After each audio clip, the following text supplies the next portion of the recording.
हम इंसान हैं और हमने ये सुना है कि ये जो ब्रह्मांड है ये अनंत है, लेकिन कौन सा वाला ब्रह्मांड अनंत है? क्योंकि ब्रह्मांड टोटल 14 होते हैं और उनमें से सिर्फ एक ही ब्रह्मांड के बारे में हमने सुना है कि जो अनंत है। इस बारे में मैं अभी आगे चर्चा करने वाला हूँ। गुरुजी, हमें सुख में रहना है या फिर दुख में रहना है? एक कमेंट। हालांकि मैं गुरुजी नहीं हूँ, लेकिन अगर आप मोक्ष मार्ग या फिर सत्य मार्ग पर चल रहे हैं तो ना तो आपको सुख में रहना है, ना ही आपको दुख में रहना है।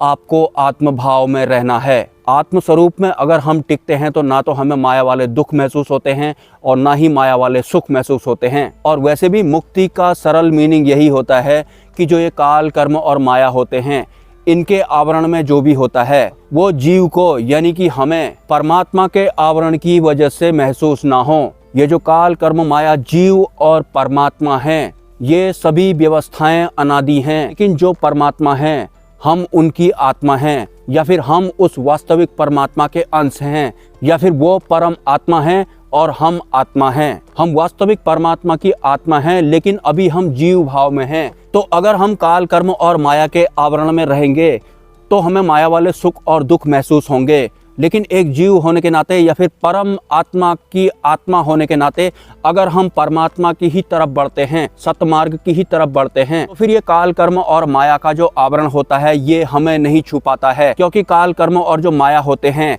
वो बुद्धि और मन के अधीन होते हैं, वो बुद्धि और मन से पार नहीं जा पाते हैं। और जो परमात्मा होते हैं वो बुद्धि और मन से पार वाले होते हैं। इन सबसे पीछा छुटाने के लिए हमें अपनी वास्तविक स्वरूप की ओर अग्रसर होना पड़ता है, जिसे कि सत्य मार्ग कहते हैं। आपके जीवन में भले ही सुख चल रहे हों या फिर दुख चल रहे हों, उससे आपको ज्यादा कोई फर्क नहीं पड़ना चाहिए। आपको सिर्फ और सिर्फ अपने आत्म भाव में टिकना है। आत्म भाव में टिकेंगे तो ही आप परमात्मा की ओर अग्रसर हो पाएंगे। और क्षण भर के लिए भी अगर हम आत्म भाव में टिकते हैं तो फिर हमें ये माया वाले सुख और दुख महसूस नहीं होते हैं। तो इन माया वाले सुख और दुखों को इनके हाल पर छोड़ देना है। अगर वो हमारे साथ में चल भी रहे हैं तो कोई फर्क नहीं पड़ना चाहिए आपको सिर्फ अपने आत्म भाव में टिकना है। लेकिन अगर आपको माया वाले सुख अच्छे लग रहे हैं तो आप अपनी वास्तविक फॉर्म से दूर जा रहे हैं। और अभी तक अगर माया वाले दुखों ने आपको प्रभावित करना बंद नहीं किया है तो अभी भी आप पूर्ण रूप से आत्म भाव में नहीं आए हैं। माया के आवरण में रहने के दौरान जिस भी तरह से आपको माया वाले सुख महसूस होते हैं ये कुछ और हैं और परमात्मा का आवरण कुछ और होता है। ये माया वाले सुख और दुख कुछ और हैं, ये हमारे लिए नहीं हैं। अज्ञानता की वजह से माया वाले सुख और दुख हमारे बने हुए हैं, ये हमारे लिए नहीं है। हमारे लिए वास्तविक परमात्मा वाला आवरण है, या फिर वास्तविक परमात्मा का जो परम आनंद होता है वो हमारे लिए होता है। और हम परमात्मा की शक्ति हैं या फिर हम परमात्मा की आत्मा हैं या फिर अंश हैं, तो फिर हमें अपने आत्म भाव में टिकना होता है। अपने आत्म भाव में अगर हम टिकेंगे तो ही तो हम परम आत्मा से पूर्ण रूप से मिल पाएंगे। हम माया वाले सुख और दुखों में ही उलझे रहेंगे या फिर माया वाले सुखों के पीछे ही भागते रहेंगे तो फिर हम अपने आत्म भाव में बिल्कुल भी नहीं टिक पाएंगे। तो जैसा कि वीडियो के शुरुआत में मैंने बताया था कि हमें ऐसा लगता है कि एक ही ब्रह्मांड है और वही अनंत है। ऐसा बिल्कुल भी नहीं है। जितने भी लोगों के रेडियस में हम इंसान या फिर अन्य जीव सरवाइव करते हैं, हमने सिर्फ उसी एक अनंत ब्रह्मांड के बारे में सुना है, लेकिन वास्तव में सिर्फ एक ही ब्रह्मांड के बारे में हमें पता है, या फिर हम सिर्फ एक ही अनंत ब्रह्मांड के बारे में जानते हैं। वास्तव में जो ब्रह्मांड हैं वो टोटल 14 हैं। हमारे वाले अनंत ब्रह्मांड के अलावा जो बाकी के 13 ब्रह्मांड हैं उनके बारे में विस्तार से तो मैं आज नहीं बता पाऊंगा, लेकिन हमारे बुद्धि और मन से पार भी अगर हम जाते हैं तो फिर एक ही ब्रह्मांड तक हम पहुंच पाते हैं, जबकि वास्तव में ब्रह्मांडों की संख्या 14 होती है। मतलब जिस भी अनंत ब्रह्मांड के बारे में आपने सुना है या फिर आपको पता है कि वो अनंत है, जिसे आप एक समझ रहे हैं, ऐसे 13 ब्रह्मांड और हैं। टोटल 14 ब्रह्मांड हैं। और अब मैं आपको बताता हूं, जैसे कि हम इंसानों में मेल और फीमेल होते हैं, मतलब स्त्री और पुरुष होते हैं।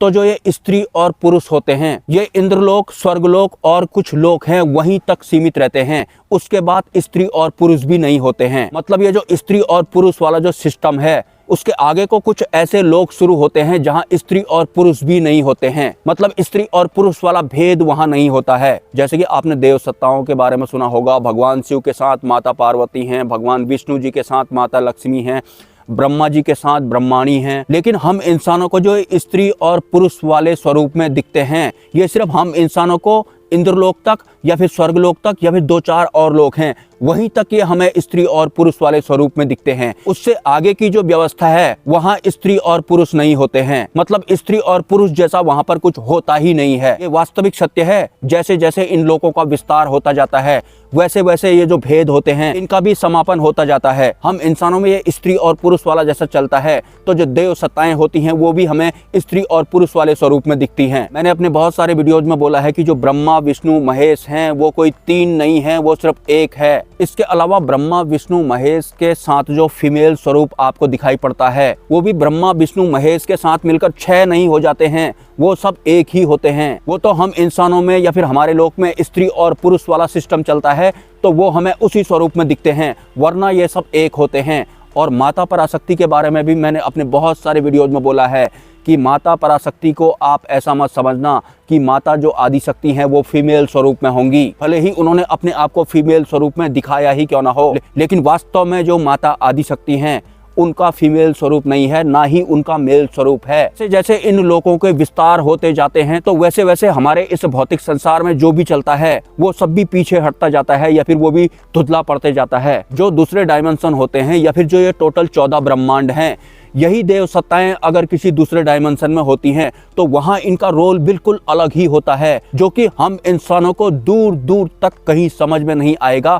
अगर हम बुद्धि और मन का इस्तेमाल ना करें तो भी हम सिर्फ एक ही ब्रह्मांड तक सीमित रहने वाले हैं। लेकिन सिर्फ एक ही ब्रह्मांड के बारे में भी अगर हमें सब कुछ पता लग जाता है, मतलब हमें सिंगल एक ब्रह्मांड का बोध अगर हो जाता है, तो बाकी के जो 13 ब्रह्मांड हैं फिर उनके लिए हमारी आध्यात्मिक यात्रा शुरू होने वाली है। तो आप समझ सकते हैं कि जो हम इंसान हैं वो कहाँ पर हैं। वास्तव में जिस भी ब्रह्मांड के बारे में किताबों में लिखा गया है वो सिर्फ एक ब्रह्मांड के बारे में लिखा गया है, और उसके बारे में भी कोई इंसान 0 से भी कम प्रतिशत जानता होगा। और जो ये अग्नि जल वायु पृथ्वी आकाश हैं, ये 5 फिलहाल तो हमारे इस पृथ्वी लोक में हैं, लेकिन इसका बिल्कुल भी ये मतलब नहीं है कि इससे पहले ये कहीं और नहीं हुआ करते थे। जो ऊपर आधा चांद जैसा आपको दिखाई पड़ता है, पहले ये अग्नि जल वायु पृथ्वी आकाश वहाँ पर हुआ करते थे, और वहाँ पर हमारे जैसे शरीर वाले बहुत सारे जीव भी एक वक्त सरवाइव किया करते थे। मैं चांद की बात कर रहा हूँ जिसे आप मून कहते हैं। उसके बाद ऊपर अंतरिक्ष में परिवर्तन आता है। हालांकि जो ये परिवर्तन होता है ये एक चेन जैसा होता है, ऊपर भी परिवर्तन हो रहा होता है और उस परिवर्तन की वजह से अन्य लोकों में भी परिवर्तन हो रहा होता है। तो एक वक्त था जब चांद में बहुत सारे जीव सरवाइव किया करते थे, लेकिन परिवर्तन के दौरान वहां 5 में से सिर्फ 3 ही तत्व रह जाते हैं, जिस वजह से चांद पर हम जैसे शरीर वाले प्राणी सरवाइव नहीं कर पाते हैं। वरना इससे पहले जो चांद आपको दिखाई पड़ता है, जो कि आपको टूटा फूटा जैसा दिखाई पड़ता है, वहां पर यह सब हुआ करता था, जो कि आजकल हमारे इस पृथ्वी लोक में चलता है। और तो और उसी चांद का एक बहुत बड़ा जमीनी भूभाग इस पृथ्वी लोक में भी गिरा है।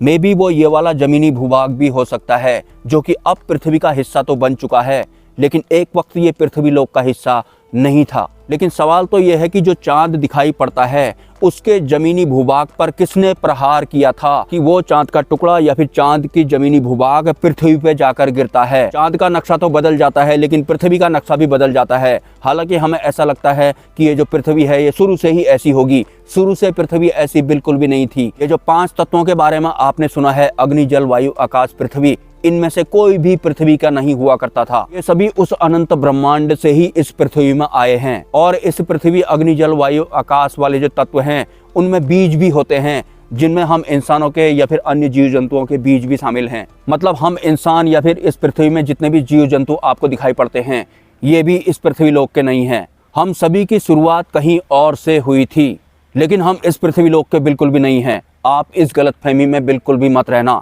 लेकिन जिस भी लोक से हम संबंध रखते हैं उस लोक में जो भी सत्ताएं होती हैं वो हमें भूल नहीं गई हैं, वो आज भी हमें याद करती हैं, या फिर वो आज भी हमें देख सकती हैं। सपोर्ट अगर आप करना चाहें तो कर सकते हैं। मिलते हैं किसी नेक्स्ट वीडियो में। नमस्कार। आज बाइक ख़राब हो गई है तो मैं उनकी ये स्कूटी मांग करके लाया हूँ। शाम को 6-7 बजे बाइक रिपेयर हो पाएगी ऐसा उन्होंने बोला है। ये मिस्त्री की स्कूटी है जिस पर मैं अपना पेट्रोल डाल के लाया हूँ, और 1400-1500 रुपये का खर्चा उसने लमसम बताया है, क्योंकि किसी ने मीटर भी फोड़ दिया और किसी ने पीछे से भी ठोक रखा है।